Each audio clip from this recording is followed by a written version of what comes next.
Hi there! Welcome to episode 185 of the WaveBack Music Podcast. My name is Chris. And I'm Matt. And we're here to listen to the most interesting video game music there is. The NES was home to some of the most legendary trilogies the game industry has ever known. Castlevania, Super Mario Bros., Double Dragon. There were even 2 Mega Man trilogies, but one remains relatively forgotten to this day. It's the story of a knight named Kyros, a wizard named Malkil, and some killer music by David Wise. Don't forget to grab the Potion of Levitation, because tonight we listen to the music of Wizards and Warriors for the Nintendo Entertainment System. Hi there, Matt. Hi there, Chris. How you doing? Oh, I'm doing all right. How are you? I'm also doing all right. He said through a yawn. I'm in kind of a crummy mood today. I'm hoping this music will buck me up a bit. Oh, I'm sorry to hear that. Yeah, you know, these things happen. Sometimes you just turn around for a minute and think to yourself, yeah, this is what the rest of my life is going to be. And that's not okay. I hate that feeling. Just sneaks right up on you. Oh, no doubt. But, you know, there are few things in this life that are better for soothing the soul than music. So we're going to listen to some good stuff tonight. It's going to make me very happy. So, with that being the case, Mr. Matt. Yes? Hit us with some history. Certainly. Wizards and Warriors was released for the NES in December of 1987, marking one of the earliest releases for the platform that wasn't created in Japan. It was developed by Rare and published by Acclaim, and stars a knight named Kyros, who suspiciously looks absolutely nothing like the character on the box. There, Kyros was depicted as a shirtless barbarian Conan type of guy, where in the game, Kyros is famously a knight in full armor who can jump extraordinarily high for someone wearing so much heavy metal. Sorry, I had to do it. You have to travel across the land, battling the evil wizard Malkil's minions, rescuing princesses, and weirdly abandoning them in caves once you cut their ropes, and eventually confronting the wizard himself. The game was a tremendous success for Acclaim, who commissioned 2 sequels for NES, a Game Boy spin-off, and included Kyros in the Saturday morning cartoon series Power Team, where he teamed up with Quirk the Tomato, Max Force from Narc, Tyrone, a basketball player from Arch Rivals, and the literal monster truck Bigfoot. Unfortunately, this series has been dormant for ages, with the brand currently owned by Throwback Entertainment, who have decided to do absolutely nothing with it. Yeah, they're just sitting on this property. Silly. Real silly. Quite. The game's soundtrack was composed by David Wise, who we've talked about on this show ad nauseum before. He's a legend in the industry, having created music for games like Battletoads, Donkey Kong Country, and a whole heck of a lot more, and I really like the guy. So, Matt, this was your pick. What made you choose it? This is one of the very few games that I've actually played and beaten for the Nintendo Entertainment System. It is it is definitely it's a very beatable game. Like, it's pretty hard, yeah, but it has infinite continues, like right off the bat. So you can just keep hammering away at it until you get to the end. Yeah. I had one of those videotapes for all you kids out there. It's a VCR tape that had like cheat codes and stuff for certain games, and Wizards and Warriors was one of them, and it showed an entire playthrough. So I didn't beat the game until I was probably like 17 or 18. And I want to say I still have it in my very, very small collection. I think I bought it secondhand at like 16 or 17 and then proceeded to beat it because I had watched that tape so much I knew exactly what to do. But I felt good beating it, and it was a very nice feeling. I'm a big fan of the game, though. I love the gameplay. I love the art style. Music, of course. I thought the music was fantastic. Yeah, I played this game quite a bit, and in my efforts to beat it, and I did, and that's one of my biggest crowning achievements. Yeah, I think I know a guy who is like one of the leading experts on speedrunning this game, which is pretty wild. I honestly can't remember anything more than that. I know him, and I don't remember how I know him, and I don't remember who he is, but I know I met somebody who was like really into this game and speedrunning it. No, I first played this game when I was a kid. It was one of the games, I can't remember if it was like one of my friends had it or if we rented it, but it was definitely something that we rented we played a bunch as kids and eventually beat. We've covered the sequel here on the show twice, actually. It was one of our first episodes, and then when we were doing I think a couple of years ago, we were doing like redos of some of the earlier episodes. I felt that didn't really give their due diligence to because I was just starting out the show back then. We covered Iron Sword again, and I really want to cover Wizards and Warriors 3 one of these days too, because that's a really interesting game. But going back to the first one here, man, this is again, similar. One of the earliest games that I had actually was able to finish on NES because of how the Infinite continues. But I always really liked the music, and I always had a really hard time nailing down what the rhythm was actually supposed to be in the Forest of Elrond song, which is one of the first ones we're going to listen to here. But if I think I've finally gotten the hang of where it doesn't have percussion, but I feel like I finally figured out where the snare drum hits would be. I think I had the 1 and the 3 and the 2 and the 4 mixed up in my head for that song. It's one of the things that always just sticks out to me. I also have always been a really big fan of the way Kuros just freaks the hell out before he dies. Like you lose all your health, and then he lands on his butt, and then he just falls over and flails around like, blah! And then he dies, and his little leg like dangles back and forth. Yeah, I'm a big fan of that animation. Oh, that's classic. Oh boy, I'm very, very, very excited to this to kick this off, because actually I did a little work in getting the soundtrack together for this, because there's one track that we'll be listening to. It's probably one of the last ones we'll listen to actually. Now I need to take another look at the order I put these in here, and there, I think I fixed it. I think we're all lined up here. Yeah. I'll get to that story later. So we're going to start things off with the title screen. Now, I don't know what song we're going to start the episode out with, but I didn't want to skip any of them, because discussing them all these songs are all very interesting. So I want to discuss all of them. So whatever we started the episode with, maybe it's the title song. Maybe you're just going to hear it again twice in a row. I don't know. Or maybe I'll pick something else. Whatever. But we'll figure it out. For the meantime, we're going to listen to the title theme right now. It is a really one of the classic NES songs. It's such a well-written song. So here is the Wizards and Warriors title from Wizards and Warriors for NES. Enjoy.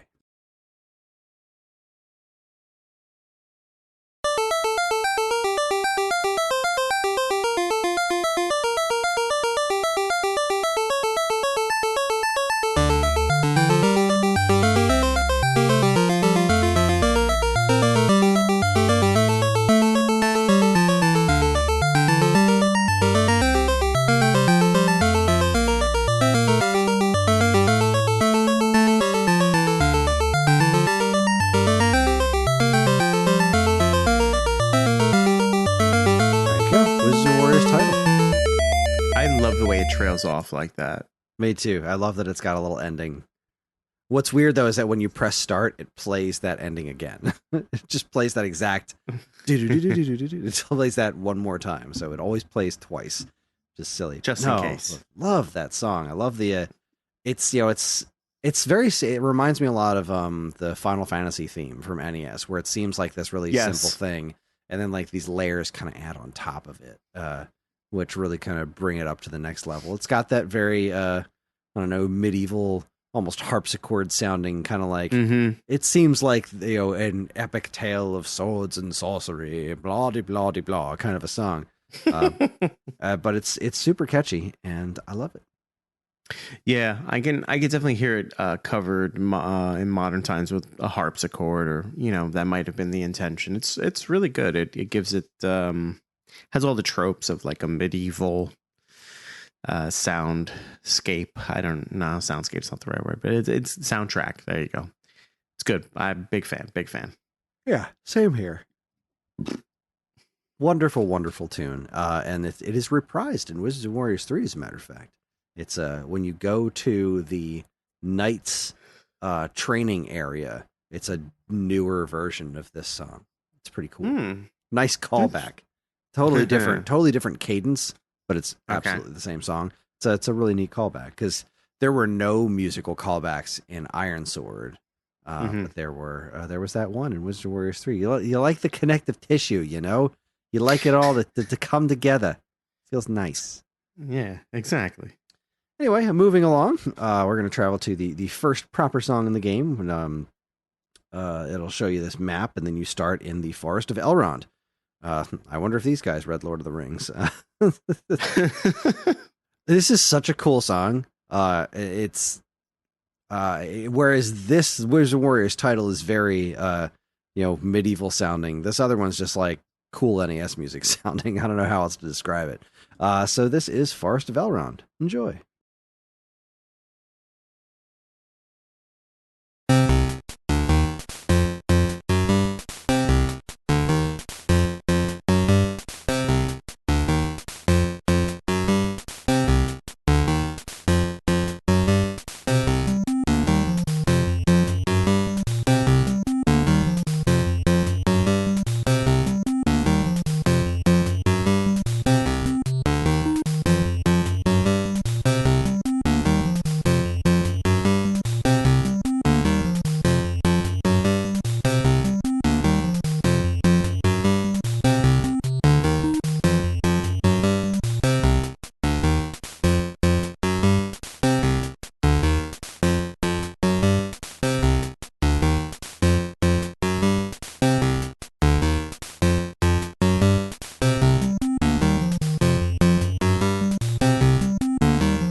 That was Forest of Elrond from Wizards of Warriors for NES, and we do love us a good bass line on this show. And boy, oh boy, it's a nothing song until the bass line shows up, and then it's like,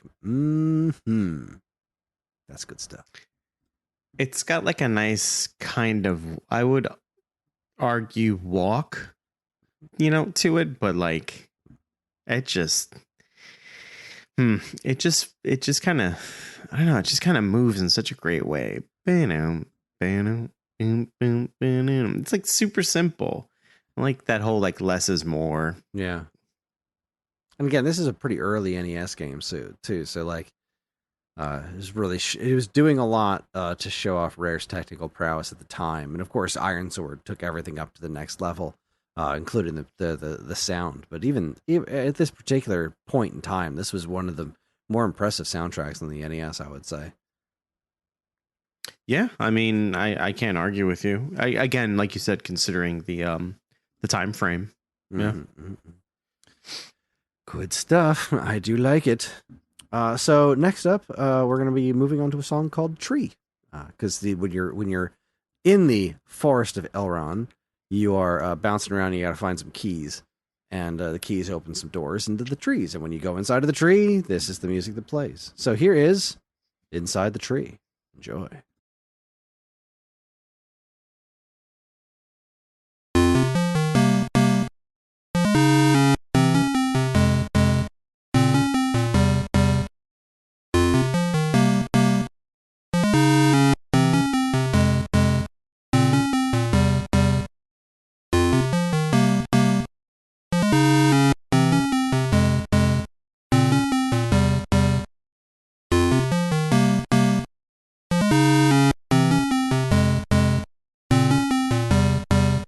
Now, this song is such a strange cadence to it, right? It's like this is a really kind of unsettling song, and it really works for the area because, like, the outside stuff, the Forest of Elrond music is just like cool video game music. This is like this kind of weird off kilter tune that really kind of makes sense for when you're trying to jump around inside this giant hollow tree, and there's spiders and stuff flopping about. It is an interesting piece of music. There's not much to it, but it sticks with you. It's got a very strange vibe to it. I just like the idea of flopping about inside of a tree. Don't we all? That's a way to spend a Friday night. Yeah, to your point, right? It is a little off-putting, not having kind of percussions or any kind of, for lack of a better term, a metronome or anything to kind of keep a beat.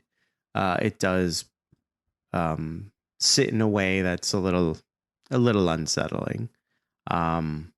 But I like it, and it sounds a little to me like there is a little reverb and delay, and maybe, I don't know, maybe that's not in the recording, maybe it's a result of pulling it from the internet or something, but it sounds like it gives it a little space, which then matches this idea that you're jumping around inside of a giant hollowed out tree, so that's really cool. But yeah, definitely big fan. Yeah, fantastic tune. Well, if that one's cool, this one's got to be better because this is inside the big tree. It's just bigger. Yeah. Like, I'm trying to remember the geography. It's been a little while since I played through this. So, like, you eventually wind up at the top of the first stage. There's this red version of you that's blocking the top of this hole in the top of a tree, and you got to get enough jewels to bribe them so you get by, and then you wind up going down, and you go inside this giant tree, and you work your way all the way down to the bottom, and then you go past the bottom, and you're falling down where there's all these roots that are pushing you to the side, and then you get to fight the boss. So this is a bit of a longer tune, and it is slightly, it's even more unsettling of a tune. It's a good one. So here's Inside the Big Tree. Enjoy.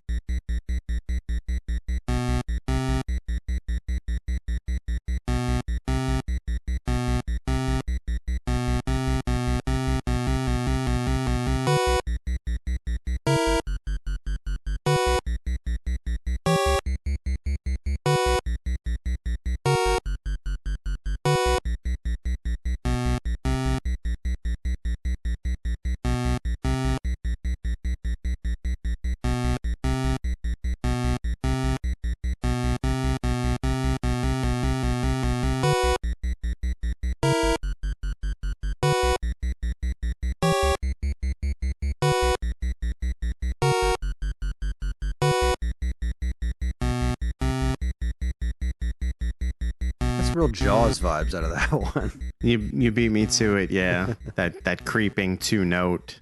Yeah.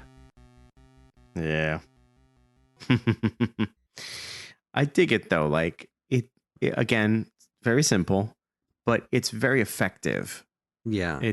It's very effective at building some kind of tension and moving to a certain level of heightened awareness, I guess, about the gameplay, whatever's about to happen next and stuff. It's really good for something so simple. Yeah, and like it really does kind of build off of that other the tree one. Like, the tree one is a little bit more plotting and less threatening, and this one definitely has a threatening aura to it. Like, it's definitely feels like something big is coming. We're definitely going into darker, creepier territory here, and I do love it. So we're going to move on to the next level here, which is the Ice Cave tune. And this, I don't think it's just for the Ice Cave. I feel like this song plays in a couple levels in the game, and I'm having a hard time remembering exactly, like pinning down exactly what they were. But the track, as I have it here, is just called Ice Cave. And I think it plays more than once. But regardless, this is cave music from Wizards and Warriors. Get ready to be creeped out. Enjoy.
It's I so do too. The do do do do do do do at the end is like Yes. it's so classically spooky. You just love it. And it's so kind of corny, which I Mhm. guess, if you watch our spooky specials, I always say spooky is kind of one of those words that does not mean scary at all.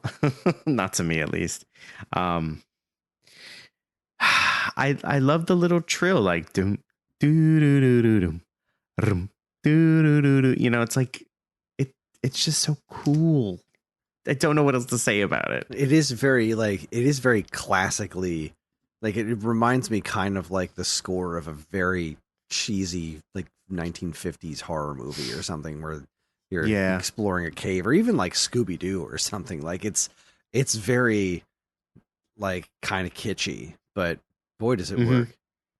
Kitschy is a really good word. Thank you. Came up with it myself. Jeez. No, in these stages where like this is not a super advanced game as far as like the environments go. So like there's a handful of cave levels that look kind of samey. I think there's like 2 or maybe 3 that look pretty samey, but this music really ties it together. It does its job very well. Yeah, that's about all I got on that one. Nothing else special. Yeah. So we're going to move on to the Fire Cavern. We've left the Ice Cave, now we're on to the Fire Cavern. And I like this one because this song sounds hot. Like you hear this one and like your mouth gets dry. Like, okay, it's toasty and it's a bit balmy in here. So here's Fire Cavern from Wizards and Warriors. Enjoy.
That's the Fire Cavern song. See, now that is a lot less kitschy. That one gives me genuine senses of dread to it. I really like that one a lot.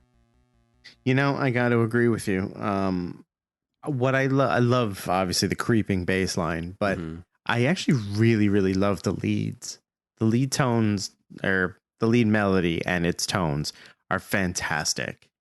Dun, dun, dun, dun. Yeah, it's really good. It's and then when so kind of good. that secondary, almost like reverse scales comes in, they kind of bring just a touch of chaos to the whole situation. It's really, really cool. And this this stage is neat because you could find treasure chests with the boots of lava walk, and so you get to like walk around on the lava, which was just really cool. And the fire effect that went around your feet was really neat. And then there's like fire pillars would come out of the lava and you could ride on them. Like, man, this game was so cool. It really, really was.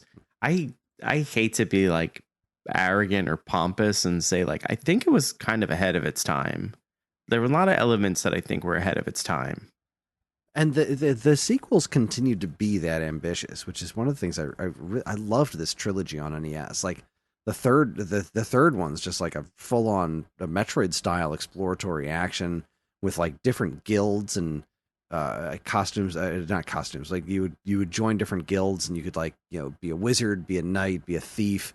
And of course, Iron Sword introduces this magic system and these gorgeous giant elemental boss characters, and This game really was Rare doing some good stuff, and it's such a freaking tragedy that this brand is completely locked behind this throwback entertainment that just doesn't want to do anything with it and won't let anybody else do anything with it. Apparently, like I have to assume they're just sitting on it, wanting way more money than it's worth for anybody to be able to do anything with it. And by this point, the nostalgia for it is it's pretty far out there because there hasn't been any since the NES.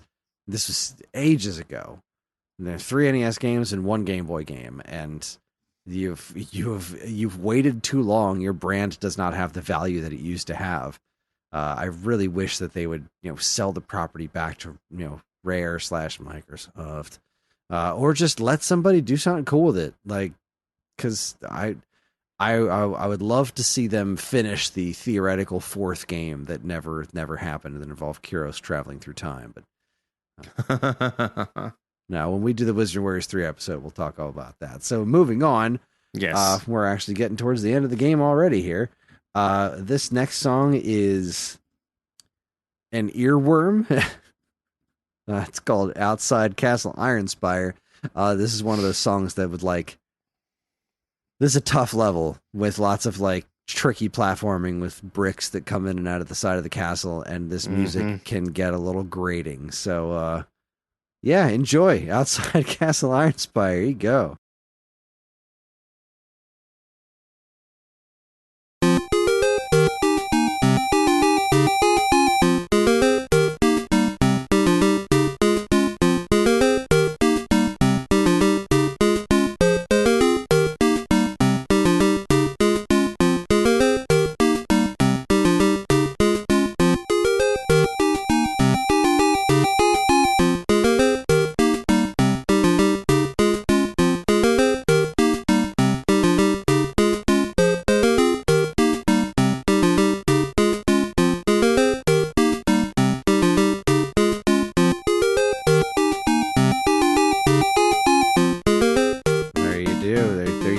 Outside Castle Ironspire. I like that you called it an earworm, because it's an earworm only because that part is so hard. It is, and there's not a lot to this song, and it's pretty repetitive. So you just get a lot of it. it just goes and goes, and it is what it is. That little high pitched wee wee wee. Thankfully, it's sparse. I want to say there's something with game over music, like this music plays or a version of this play. Yeah, I think this plays during when you get a game over, and it's asking you to continue sometimes too. So I don't know. It's been too long, way too long since I played this. I am overdue for a Wizards and Warriors trilogy replay. But yeah, it's a good song. It's a good absolutely. song. It is. It's, again, simple but effective. Just like me. On to Castle Ironspire itself. So this next track is when you're inside the castle. And it's also a tough level because it's towards the end of the game. So, in fact, I believe this is the last actual level of the game is inside Castle on Ironspire before you go on to the final boss. So here you go, Castle Ironspire. Enjoy.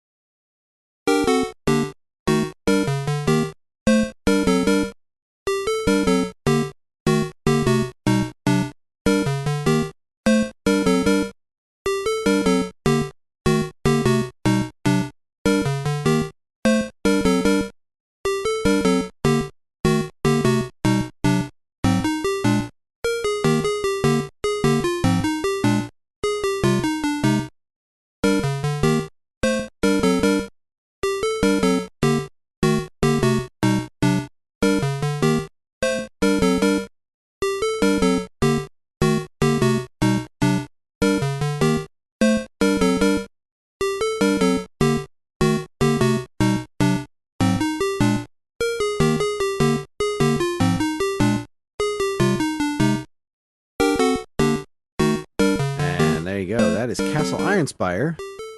Very, what's the word? Very very staccato song. Yeah, I was trying to find a word or phrase that wasn't circus. It's very boopy. Very bleepy bloopy. No, I mean, yes, it definitely has like a higher end kind of, bleepy bloopy, for lack of a better term, sound. It was just giving me a little like circus, carnival, midway vibes in some way, shape, or form. Mm-hmm. But again, another song, simple but effective. Probably on the lesser enjoyment scale for me personally, because there's plenty of songs in front of it, but Yeah, definitely still great. Probably my least favorite tune we've listened to of the evening. Yeah. Unfortunately, there's really not a whole lot to it. Yeah, right. Not a lot going on. Just kind of. It's a strange tune. I know how it feels. Very, very out there in the breeze. Yes, indeed. Yes, indeed, you do. Well, all right. Let's move on to. God, this game's boss music is something else, man. So, I really don't think I'll ever properly understand what happened here with the boss music in this game. But this is the boss music for Wizards and Warriors for all the bosses. So enjoy.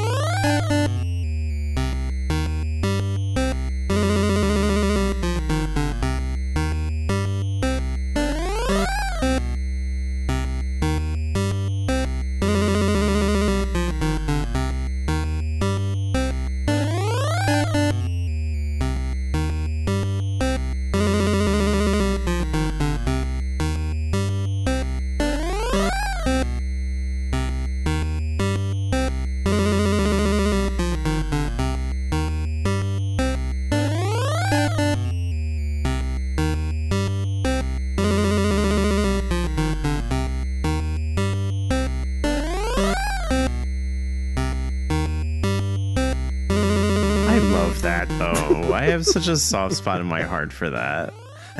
What is that original from? Like what is that? Oh, I have no idea. It's very classic. That creeping dun dun dun dun dun. Da, da, da, da. I figured if anyone would know the answer to that, it would be you.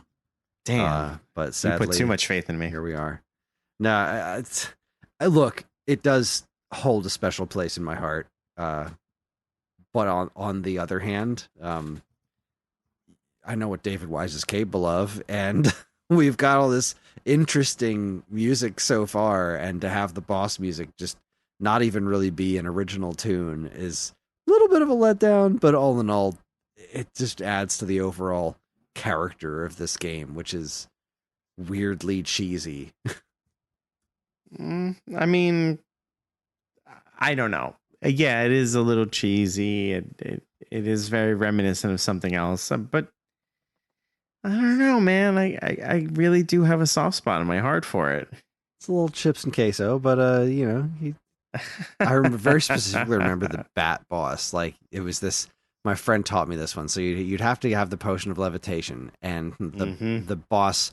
It starts off. You're running through the cave, and there's all these pink bats, and if you just run for it instead of trying to fight them, they'll all like kind of follow you in a group, and you can go right towards the end and turn around. Like once you hit the end of the cave, you turn around and you just start levitating, and the bats will all just run into your sword, and you don't really have to do anything. You just sit there and just like mash the B button if you have the dagger or the axe, and just like take them all out without really taking any damage. Pretty cool.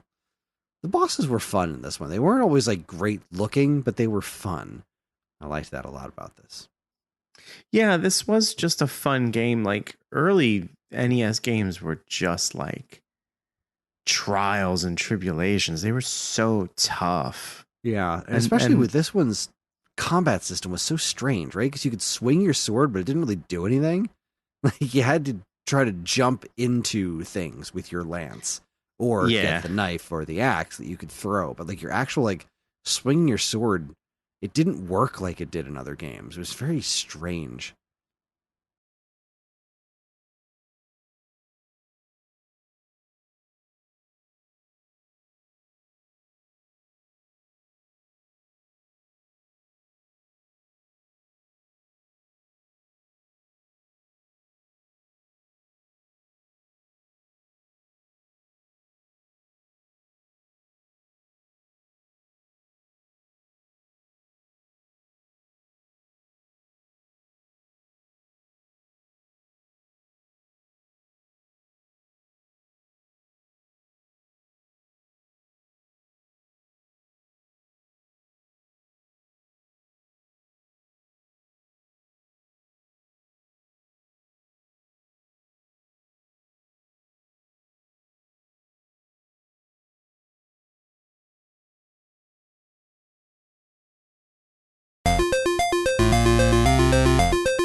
So that was the low on energy tune, and like, yeah, you can hear like the alarm bell kind of sounds there, Mm-hmm. but I don't know. It also always just struck me as a very cheerful song, which is weird for, hey, you're about to die.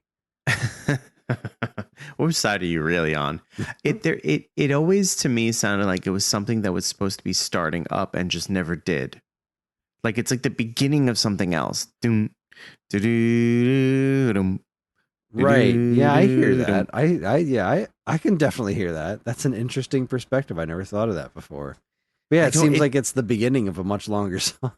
Yeah, it's like my brain trying to complete it. Like what comes next? But no, but what comes next? And it just Only David loops. Wise knows for sure. Ah. Um so to I was going to potentially answer your question. So it is based on a piece of actual music called Misterioso Pizzicato, which is Ooh. Italian for whatever. I guess For I don't know. Samurai Pizza Cats? Yes.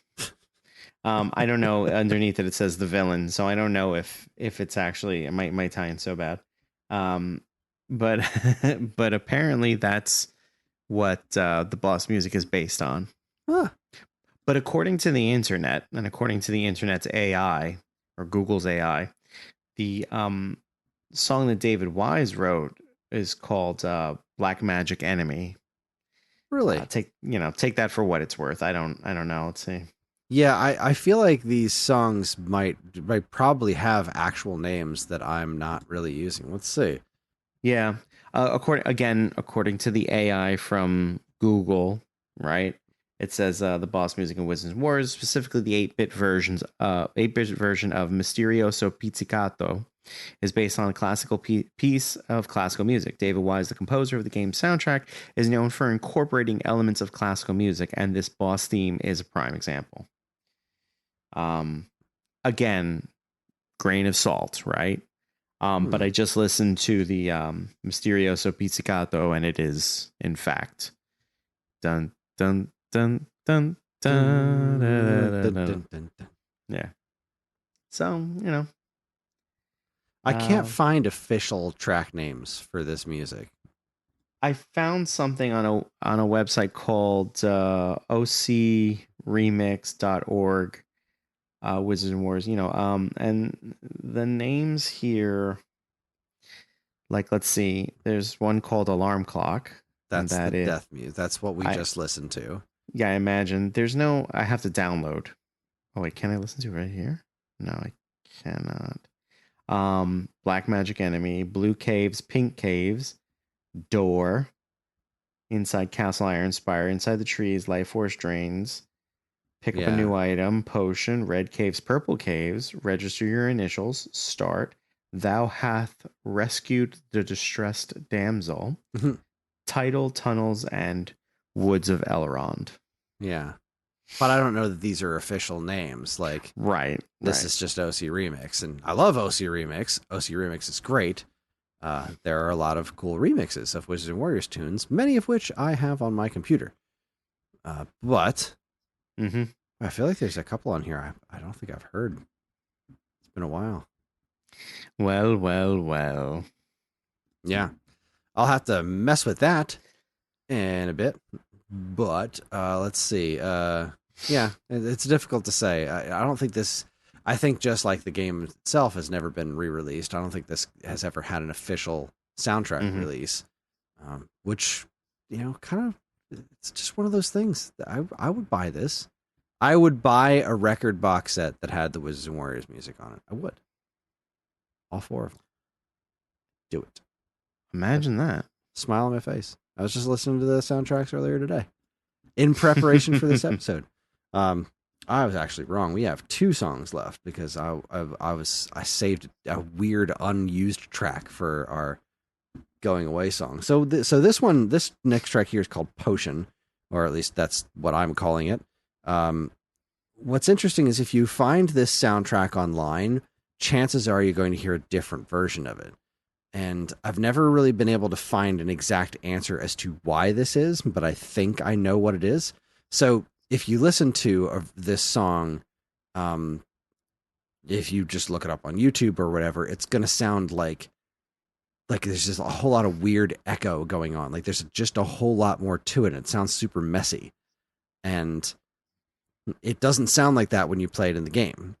So it took me a while to track down a version of this that actually sounds the way it sounds in the game. What I think is happening is with NES games, there was like only X amount of channels that you could have playing sounds at the same time. And you'd hear this sometimes in games, parts of the music would disappear when sound effects happen, right? Like, part of the lead would go away or like that channel would be silent so that the game could play sound effects. And I think that's kind of what happened with this song. So there's like a slightly more simplified version. So the version we're going to hear tonight on the show is the version that actually plays in the game, because no matter what you do, whenever you get this song to start playing, it always starts with a sound effect of you getting the potion. It's sort of like sound. And that, I think, is what's cutting out that whole separate channel from the song, which honestly, I think it sounds way better like this than the quote-unquote full version. So we're going to listen to the version that's actually in the game. Here is Potion from Wizards and Warriors. Enjoy.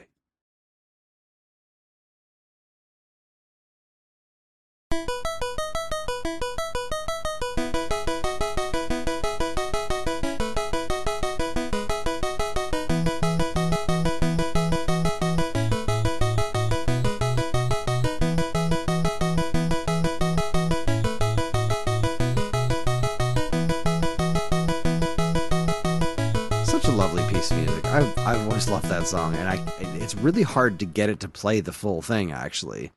When you hear those last 2 bass notes, like you don't get to hear that unless it's got something to do with getting 2 potions and going in and out of doors to extend the longevity of the potion enough to hear the full song. But I know it is possible to hear it in the game. I've done it before. But yeah, tracking down this little piece of it was a bit of a challenge, because like I said, most versions don't sound like that, and I think it sounds kind of silly. But I've always liked that song. It's very cheerful. It's very me. It's yes, it's one of the few songs in this game that actually sounds kind of hopeful. Indeed, yeah. Besides the "You're About to Die" song, which sounds weirdly hopeful. Well, that too.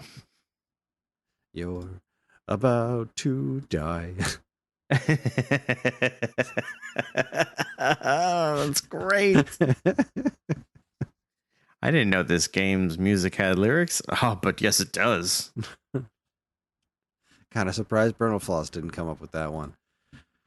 But all right, so that's gonna bring us to our final song of the evening, which is Initial Registration, because this is an early NES game, so of course there were points for some reason and high scores for some reason. Nobody ever cared, but if you get a high score, you can put in your initials in this very, very David Wise arcade put in your initials sounding song. I don't know how else to describe it. It just is 100% exactly what this is.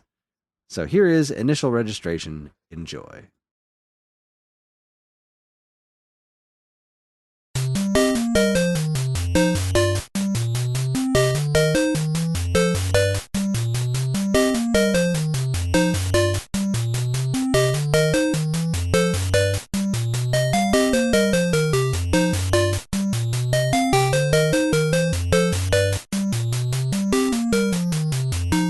just stops. No soup for you. No soup for you. Fun little tune, but it's just, it really just reminds me of it's an initial registration song. It's just perfect for that exact situation in a classic NES game where your score does not matter at all. But here you are, putting in your initials. That'll be erased as soon as you turn the game on. Yeah, because you're going to have a second playthrough immediately after beating it the first time. Every time you call it by its name, which is initial initial registration, it makes me think of something completely different, like going to the DMV or like the Social Security office. It's like, why am I thinking this way? Oh, because the words you used are just not $10 words, $2 place.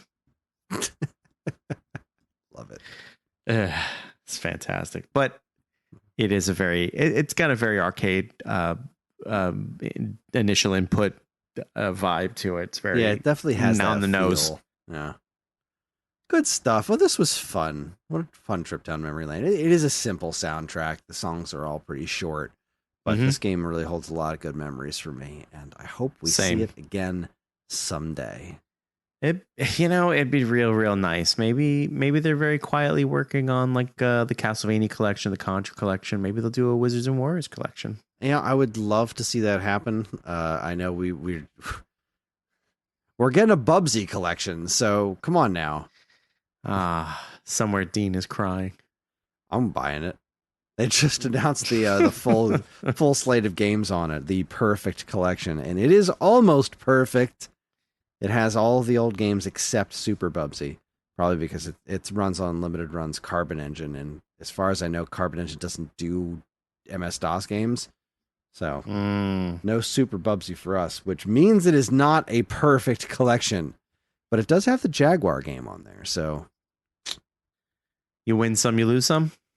No, we all lose when we play the Jaguar game. Yeah, well, yeah. Bubsy and Fractured Furry Tales might be the worst one of the bunch. It's atrocious, and I'm so glad it's there.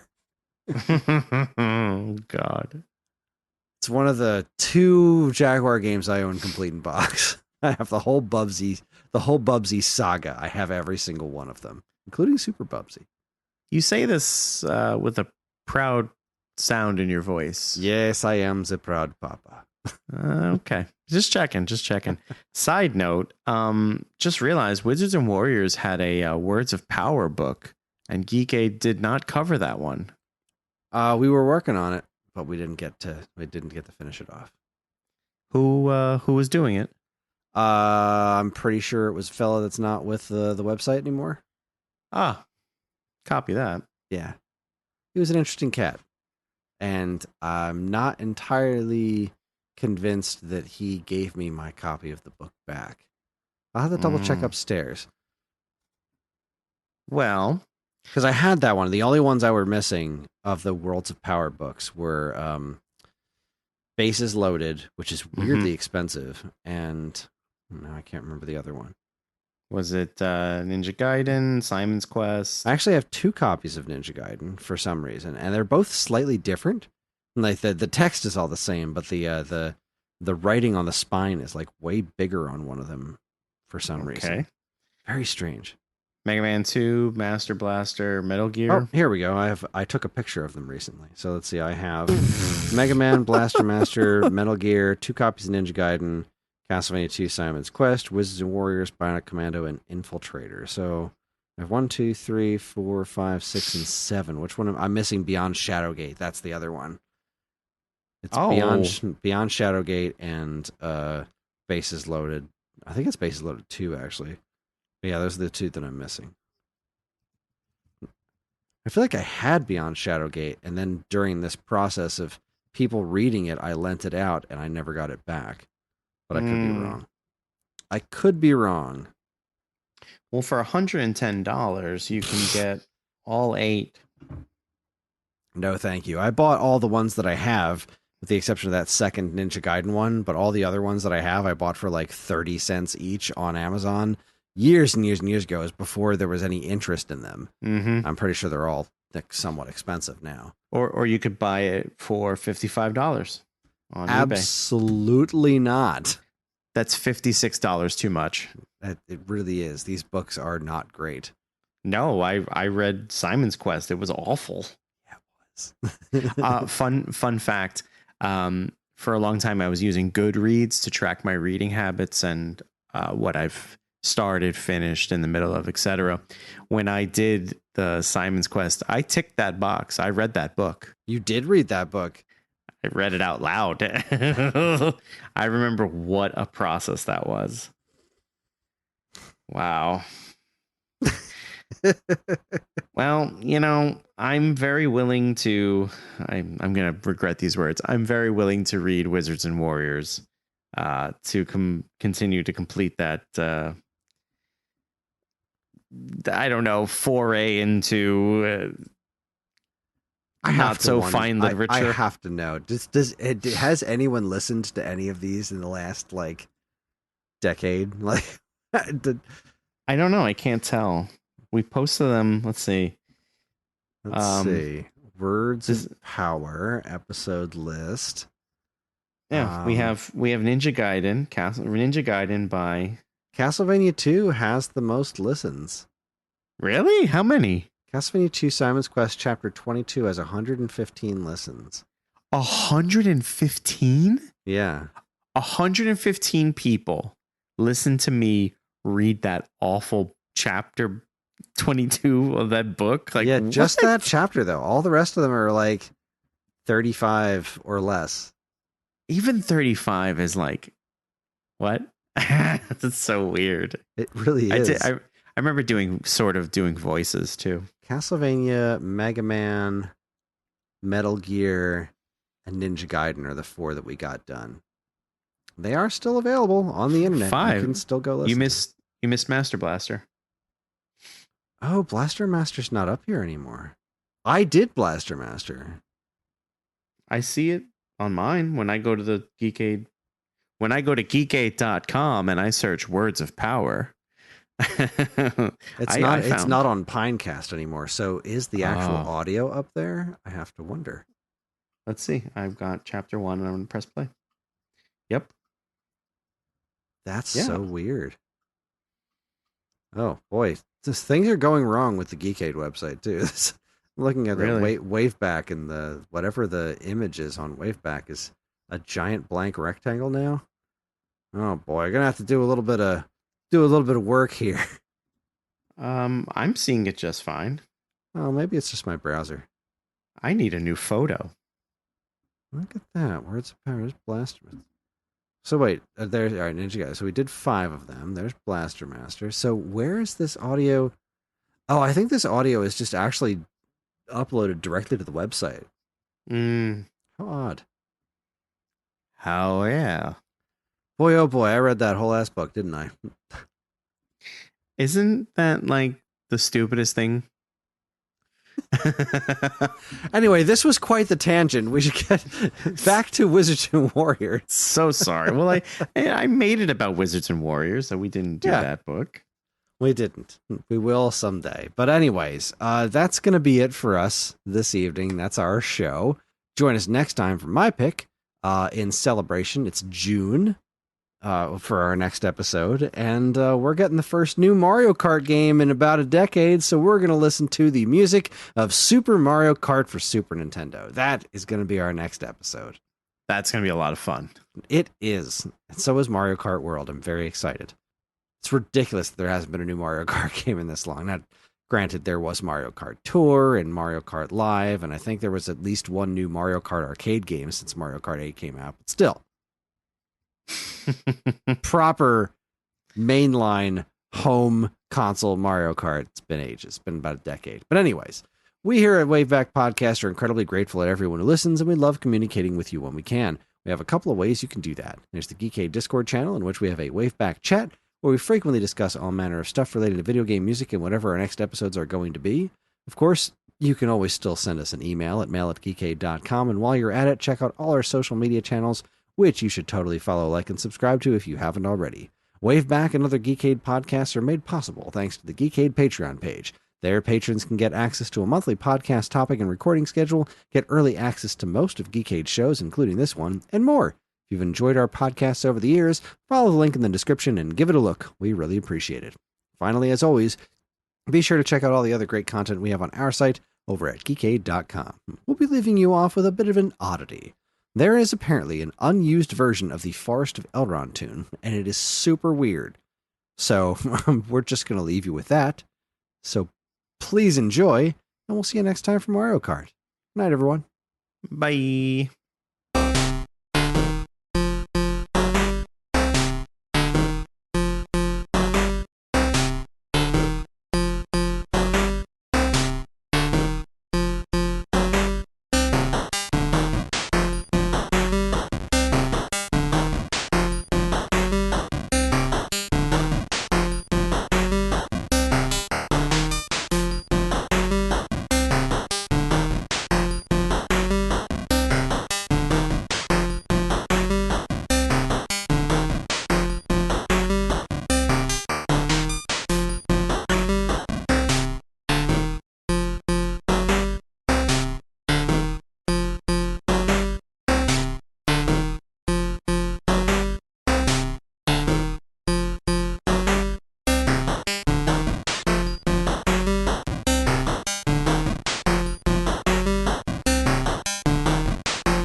There, Kuros is depicted as a...